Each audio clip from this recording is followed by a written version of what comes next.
ভ্রমণের শেষ মুহূর্ত যখন কাছাকাছি আসে তখন যেন সময়ের সীমানা একেবারে অস্পষ্ট হয়ে যায়।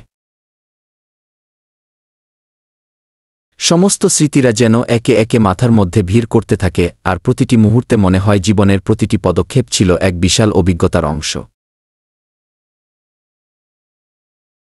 যতই দৃশ্য বদলায়, যতই পথ নতুন হয়ে ওঠে, ততই মনে হয় কিছু পুরনো অনুভূতি, কিছু আবেগ যেন অক্ষত থেকে যায়। এমন এক সময় আসে যখন বিদায়ের শীষে পৌঁছাতে মনে হয় এই যাত্রার শেষ হবার কিছু নেই, এই অনুভূতিগুলো কখনো শেষ হবে না।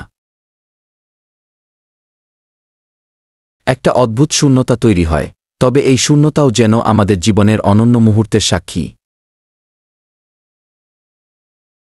ভ্রমণের শেষ মুহূর্তে জীবনের সব কিছুকে আবার নতুন করে দেখা শুরু হয়, এমনকি সেই পথও যে পথে আমরা একদিন যাত্রা শুরু করেছিলাম। স্মৃতির এই শেষ মুহূর্তে কোথাও কিছু বাকি থাকে যা আমরা জানি না, তবে জানি যে সেটা কিছু একটা বিশেষ।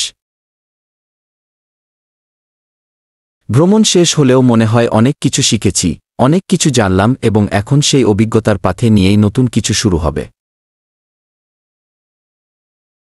প্রকৃতির অভ্যন্তরে তখন একটি অদ্ভুত সমঝোতা ঘটে, যেখানে সময় এবং স্থান দুটি এক অদ্ভুত মিলনের দিকে এগিয়ে যায়। শেষ মুহূর্তে মনে হয় বিদায় নয়, বরং একটি নতুন সূচনা, যা পুনরায় আমাদের জীবনের পথ চিহ্নিত করবে। অবশেষে আমরা শিখে যাই, ভ্রমণ কখনো শেষ হয় না, কারণ আমাদের স্মৃতি এবং অনুভূতি কখনো মুছে যায় না।